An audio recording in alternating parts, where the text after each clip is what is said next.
Hey there, cat fans. Welcome to Meowster Podcast. I'm Rebecca Zish. That's Tim Black. Hi. Hi, how are you, Tim? I am fine, Rebecca. How are you? I am good. Are you fine that you can say that you don't have Toxoplasma gondii? To the best of my knowledge, yes. So I am toxo whatever free. that brings us to today's topic.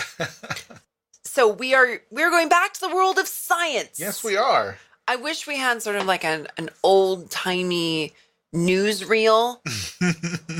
Some sort of, I don't know, one of those VOs, the guy saying, around the world, and, he says, Mr. the and world. Mrs. America and all the ships at sea. There you go. I couldn't do it. World of science. We haven't been to the world of science in a while. No, not lately. I was trying to remember the last time we were in the world of science. I was remembering the music for cats. That just popped into my head. Yeah, I remember. But that's pseudoscience, right? Right. More than anything. But we do on occasion like to delve into the world of science, popular science that would be of interest to cat fans. Yeah. And I brought to your attention a study that was published in February of this year. Yeah. And this is research that was done over the last 10 years or 20 years. Yeah, it was 20. Yeah. This was a 20-year study. Yes. That comes up with some interesting conclusions that we'll get to in a second. But what I think is interesting is that in the popular media, this study is being touted as a counterpoint to previous scientific studies. Yes. However, I'm realizing the math on this doesn't make sense because this study has been in the works for 20 years. Right? And the previous studies were published in 2005 and 2012. Okay. So unless everyone was aware and everyone started their work, there's no way that this study just had to be happening on its own independently. It had to be. And happens to release its research that is refuting the previous findings. So that's interesting to me because I think that point is being lost, like anywhere where this news is being reported. I think so too. I think that's not going to click with people who hear that. They're not going to put those pieces together in that way. Yeah, they'll think, oh, so there was some research that was released in 2005, some research that was released in 2012, and they said this thing A. And then they did a new study. Yeah, so then these people said, well, we're going to refute that.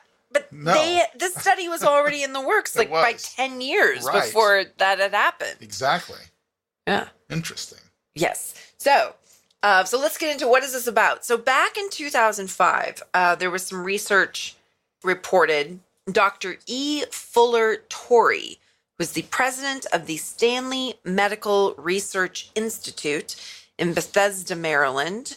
He released his findings that said that the parasite Toxoplasma gondii could trigger an onset of schizophrenia later in life. Now, why is this important to cat fans? Yes. Because Toxoplasma gondii is that parasite that is the reason why pregnant women are told to stay away from cat litter. Right. Okay?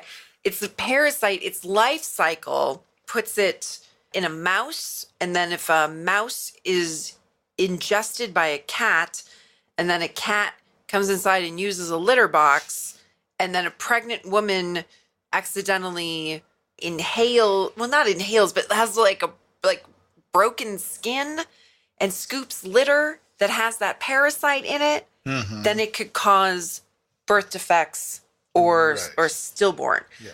So we talked about that long time ago. One of the first episodes. Yeah. And so we're not saying that pregnant women should start scooping litter. That's not. No. In fact, no one in any of this is saying that. Oh, as a matter of fact, this most recent study says pregnant women should still stay away from litter boxes. And that's fine. Although I will still contend that the likelihood of there being a cat who both hunts wild mice that have parasites and uses an indoor litter box seems unlikely. Yeah, right. Basically. It can happen, so stay away from litter boxes. Or if you're pregnant. Or if you have an outside cat and that is the cat is hunting wild mice, stay out of the yard. Yeah. That might be the way to go, kids.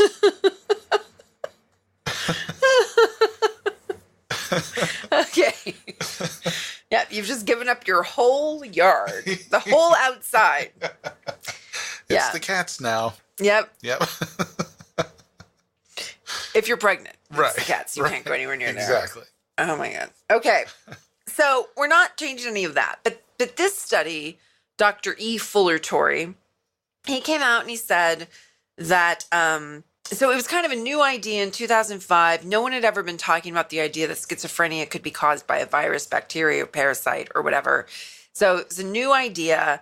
And in this study, they found that there was a 53% increase in risk of schizophrenia if you owned a cat during childhood, and a 51% increase in risk if you were breastfed and there was a cat in the house. Okay. However, those are significant numbers. They're not, though. Okay. It turns out, because in these kinds of medical studies, you have to show an increase in risk over 200% for there to be any consideration that there's causation. Interesting. Okay. So 51%, that's correlation. It's a quarter of the way. Yeah. It's correlation, not causation. Yeah. Okay. So when this was released, this guy says, there's a quote in this article that says, "We haven't proven anything." And yet the media jumped all over it. Yeah. But he says right here, I put a circle around it and an arrow. There it is. "We haven't proven anything," he said. That was back in 2005. And yet this idea, this notion that cats make you crazy, that's how the media was putting it out there. Cats make you crazy. Cats can give you schizophrenia. If you live with cats when you're a child, you could somehow be infected by this parasite, and that would cause schizophrenia. This guy's like, we didn't prove that. Right. He said it right there. And yet they still released the research, and the popular press still published it. Hold on, but yeah. Yeah. Exactly. Then I found later in 2012 articles everywhere. In fact, the Atlantic magazine, which is kind of a heady magazine, they did like a 19-page article on this. When I started reading the article from the Atlantic, and I was like, this is so long. And so I scrolled through, oh my God, 19 pages in the Atlantic oh my God. About this topic in 2012. Okay. I didn't print that one. This is from the Toronto Star, the one I decided to print. I just got to look at the headline of that one there. Yeah, the headline of this, so this is 7 years later, "Your cat is making you crazy," says scientist. Oh my. So this is an article about research done by a biology professor at Charles University in Prague. Okay. So Czechoslovakian biologist. Okay. Okay. And he believed that the Toxoplasma gondii, that it could, if you were infected with it, it could manipulate your brain. So this is like science fiction. Right. Okay. Okay. And it could lead to mood disorders, including schizophrenia, suicide, and traffic accidents. Wow. So let me go on. Because I know you're like, traffic accidents? Because that was my... It's like, how could being infected with a parasite lead to traffic accidents? In any case, this guy, his name is Jaroslav Flurg, I think. Okay. I'm guessing. It's Flegr, and I don't know how to pronounce that. I don't either. Flugger? Sure. So anyway, this guy believed that he was infected with Toxoplasma gondii and that it was causing him to not think clearly or something. And so he tested himself and found that he was indeed infected with this parasite. Okay, well. So then that led to him doing further research. Okay, there's another correlation. He believes that there are 60 million people unknowingly infected with this parasite. Okay. Okay. All right. So that's one thing. And you could imagine, okay, if it's that common, that it's in mice that are all around us, even when we can't see it, and it's around cats, and it's okay. All right. So I guess maybe it's possible, right? Sure. However, if you are infected with it, you don't know you are, because it really just, when you first become infected with it, you really just have these like mild flu-like symptoms. Okay. And then kind of nothing else. So people don't really worry about it, right? Unless you're pregnant. I've had mild flu-like symptoms in the past. What? I may have this. Me too. Oh my gosh. We could be 2 of the 60 million. And so that's possible. I mean, I think humans are often infected with things we're not aware of. Absolutely. We're surrounded by bacteria. Sure. What do we know, right? Yeah. So his further study was to find people who were already infected. And then he did a series of personality questionnaires. Okay. This is his... That's his research. This is his research. I'm sorry, but this doesn't seem very scientific to me. No.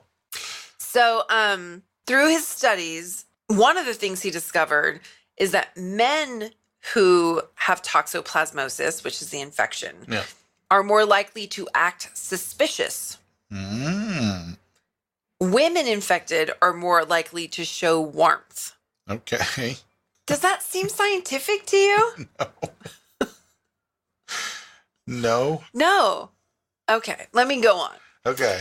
So he also said that infected men have higher levels of testosterone, and infected women have lower levels of testosterone. Okay, well, maybe the warmth and suspiciousness are tied into that. Then it's, again, this seems more like correlation than causation. Right, exactly. Right?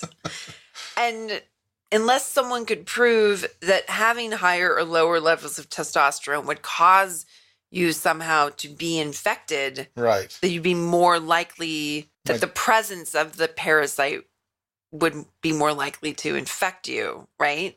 Right. Because we could all be surrounded by this parasite and not be infected by it. That's true. Okay. I'll go on. Okay. He does admit that toxoplasmosis is only one of many environmental factors that could vary human behavior. So at least he's admitting that. Because to say that your infection with a parasite is the only thing that's causing the personality that you have is really going pretty far. I'm suspicious of that claim. So I wondered, so I have a question about the suspicious thing. Okay. Does it say that someone acts more that they're suspicious of others, or that they're just suspicious in the way that they act? Yeah. I've read this a couple times. I don't know which one, or is it both?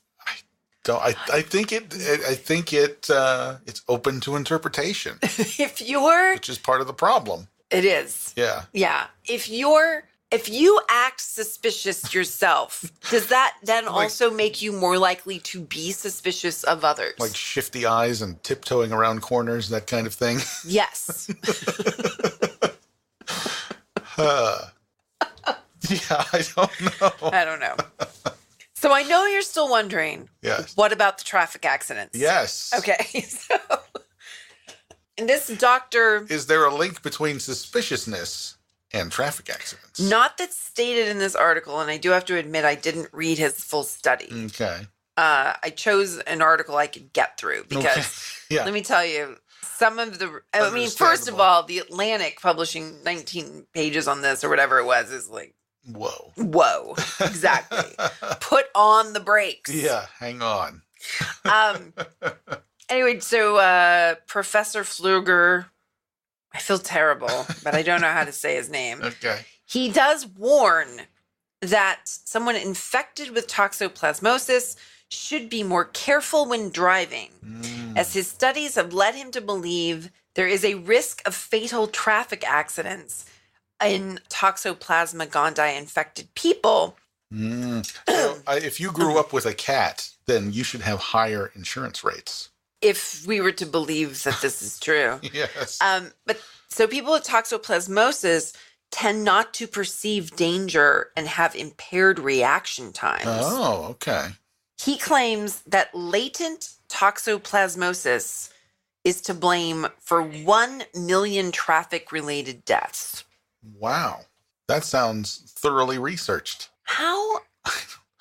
I don't know. Is he doing autopsies on these people? I don't think so.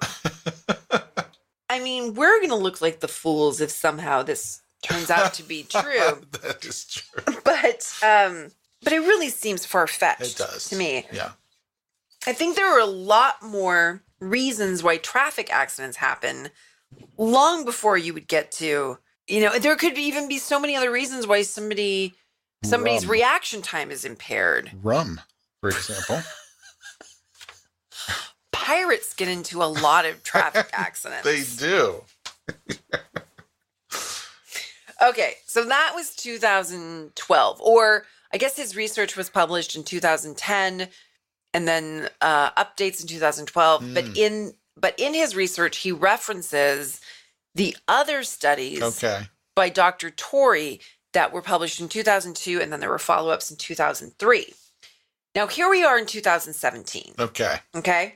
And in February of this year, researchers from University College London published their 20-year research. They want to get to the bottom of this. Yes. But again, it's weird because it's not like they read all this and went, no, that doesn't seem to make sense. Let's do some other research and see what we find. They were doing this already. Yeah.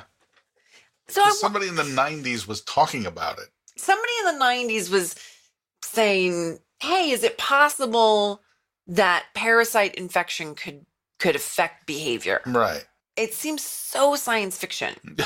Right? Yeah. So the researchers at University College London, which I will admit, you always have to declare your connections or any influence that you may have. Yeah. I am an alumni of University College London, so I should just say that so everyone understands. Right. I'm not wholly prejudiced in favor of University College London research. Mm-hmm. I just, you're always supposed to admit, like in Entertainment Weekly when they say, and this guy writes for People magazine, which is owned by the same publisher as us. I must admit, yes, that's all. No other, and I wasn't anywhere near the hard sciences. Let me tell you that. It was merely coincidental. Yes. Yes, it was correlational, not causational. Right, exactly. Okay, so this research published this year appeared in the journal Psychological Medicine, which is an interesting idea that it's both medicine and yet also social sciences. Yeah. And the combination of the two things. So published in this journal titled Psychological Medicine in the July 2017 issue, volume 47, issue 9. The title the four researchers gave it is Curiosity Killed the Cat, no evidence of an association between cat ownership and psychotic symptoms at ages 13 and 18 years in a UK general population cohort. Really rolls off the tongue, as most scientific research titles really do. Right. So they set out to determine scientifically, I might be biased against this other research because it just seems so outlandish to me. Right. Right? And the way that the research was conducted in that most recent. Oh, yeah. With the guy from Prague. It's kind of just questionnaires. Yeah, exactly. Yeah. Well, and the stuff from 2002 and 2003 wasn't very well researched either. I mean, the idea that he said that there's a 53% increase in risk of schizophrenia if you owned a cat during childhood, that's just saying like they went out and found people who said they had cats. Right. And then found out if those people have schizophrenia now. And they may be schizophrenic and they just don't even know if they had cats or not. They're just going to say whatever pops into their head. Yeah. Cats? Yeah. Yeah, I know cats. I've seen them. I think we're generalizing about people who have schizophrenia, but that's true. Yeah. They could be perfectly well medicated and just saying like, yeah, I had a couple of cats when I was a kid. Mm-hmm. again, it's correlation, not causation. Exactly. Right? Yeah. And also because he admitted we haven't proven anything. Right. Okay. So, but in this time, they did prove something. They began with 5,000 people born in 1991 or 1992, and they followed up with those people up until the age of 18. Now, mental health or behavioral illnesses like schizophrenia usually show up in the late teens to early 20s. Yeah. So that's why they did it that way. But Dr. Francesca Solmi of University College London Psychiatry Department, she says very clearly, the message for cat owners is clear. There is no evidence that cats pose a risk to children's mental health. They considered, when the children they were all looking at were 13, there seemed to be a very small link between cat ownership and psychotic symptoms, but it all turned out to be related to other factors. Yeah. Some of which included external social factors, like being in a low-income family or the neighborhood that you came from. Household overcrowding. Yeah. Socioeconomic status. Yeah. Yeah. Those are all things that can affect a kid, especially at 13. Absolutely. So that's interesting. But it had nothing to do with whether they had cats or not. Unless the presence of those cats contributed to the overcrowdedness of the house. Right, maybe. Oh, that was the thought I had. I was like, was it overcrowded with people or overcrowded with cats? How many cats are we talking about? Is this a house with 15 people and one cat? Or one person and 15 cats? And if that one person is only 13... That's a problem. That is a problem. The kid's being raised by cats. Yeah, there was a tiny bit of evidence between the ages of 4 and 10, but what they found is that by 13, they were able to show that it was because of these outside social forces. Okay. So, yeah, so kids at 4, so looked at them at 4 and 10 and 13 and 18. Right. That seems pretty thorough. It does. Yeah, 5,000 kids. So, but they again state, while pregnant women should continue to avoid handling soiled cat litter, given possible Toxoplasma gondii exposure, our study strongly indicates that cat ownership in pregnancy or early childhood does not confer an increased risk of later adolescent psychologic disorders. And if you're a pregnant woman... Or psychiatric disorders, sorry. If you're a pregnant woman and you have an outdoor cat, Dr. Tim says stay out of the yard. Stay out of the yard. Yes. Don't go digging around in the soil with your bare hands. No. Especially if you have open cuts or sores on those hands. Right. Yeah. You'll thank me later. Dr. Tim knows what he's talking about. Yeah, it's interesting. They also... So I'm reading partially from the abstract and partially from the article that I sent you from Science Daily. I'm kind of going back and forth here, but they did it. I like the statement from Science Daily that previous studies were relatively small and had significant gaps in data. Right. Yeah. Whereas this study has a large population and was able to account for the missing data. Right. And even though the new study wasn't able to measure the exposure to the parasite directly, that wasn't really the purpose of the study. No, they weren't trying. Right, they weren't trying to find like whether the cats in the house were had the parasite in their feces. Right. That wasn't their purpose. Right. And they weren't trying to determine how many of the kids actually contracted toxoplasmosis. That also wasn't their purpose. Right. They wanted to first find if there seemed to be a connection between schizophrenia and cat ownership. And I think if they had found that there was a correlation, any kind of correlation, that then they would have done further research to determine the causation. Yeah. Right? Right. But they found no correlation. So why? You're not going to get the research funding to go forward if you can't even prove that there's any connection at all, let alone a causality. Yeah. Yeah. So I think they're done. I think so. I hope so. I hope so too, because this keeps coming up again and again. Well, I think there are a lot of people who don't like cats out there who like to. And this is why they think they make you crazy. This is one of the reasons. One of the reasons, but they also like to tell those of us who are cat fans, like, oh, well, you're living with cats. They're going to make you crazy. Right? Which is one of the many things. Like, oh, your cat's going to eat you. Right. Yeah. That's not going to happen either. No. But they're not going to give you schizophrenia. No. They're not. They might make you crazy, but not like legitimately, determinedly, medically crazy. No, they're going to make you crazy because they keep knocking your mug off the table. That's why. Well, put your mug on the floor. That sounds like somebody who has experienced this sort of situation in the past. Yes. Pergo loves to knock things down. I think we've talked about that before. Yes. Yeah, because he's got that tendency. He doesn't even like to knock things down to make room for himself. He just assumes that the things will get out of his way. Yes. Yeah.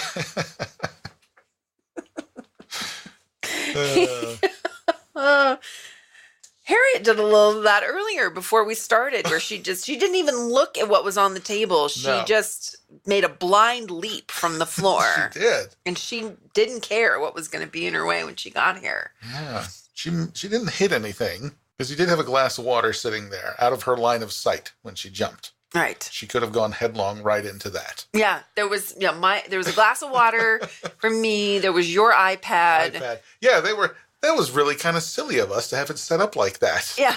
Yeah. What we knew she might just come along and blindly leap. My computer keyboard and stuff is sitting here too. Yeah, let's just see what happens. She's about to jump.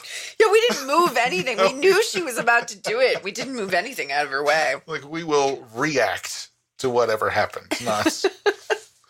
We're not going to try to make things better. Yeah. I think it's interesting, too, in this study that was published this year, according to the abstract, they also adjusted their findings based on dog ownership. Oh, interesting. Yeah. So they had several social factors they were considering that included, like we talked about, demographics, socioeconomic factors, characteristics of their household, but also looking at other pet ownership, specifically dogs. Okay. Yeah. But ultimately, the results suggest, and I'm quoting here, results suggest that if the parasite does cause psychiatric problems, that cat ownership does not significantly increase the exposure. There you go. There you are. But they also don't see that it causes that anyway. But there might be more research to determine if the parasite isn't somehow related to schizophrenia. But what they've determined here is that having cats around is not is not causality for schizophrenia. There you go. Yeah. So like we said, your cats might drive you crazy, but not because they're giving you parasites. Right. Yeah. Yeah. I think that's fine. And I think it's sad for the people who've been looking for an actual medical reason behind the crazy cat lady syndrome. Yeah, exactly. Yeah. But even if having cats could lead to an actual diagnosable psychiatric syndrome, would that mean you'd get more cats? Because the crazy cat lady idea is that you have many cats. Right, exactly. Maybe there's some other parasite that makes you want a lot of cats around. And it's intentional. It's carried by cats. Or it's carried by dogs. And then the dogs are allowed to roam free as the cats are imprisoned in homes. Ah, maybe so. I don't know. know. It all seems very science fiction-y to me. It does, yeah. Yeah. But I think ultimately what we want our cat fans to know is don't worry about it. Yeah. Your cats aren't making you crazy. Exactly. Yeah. At least not, medically. No, they're not making you medically crazy. Right. Don't let people tell you that they are. Yeah. Stand up for you and your cats. They deserve it. Yeah. And then you know what else? What's that? you should play with them. Play with your cats. Yes. Yeah. In fact, go play with your cats. Go play with your cats.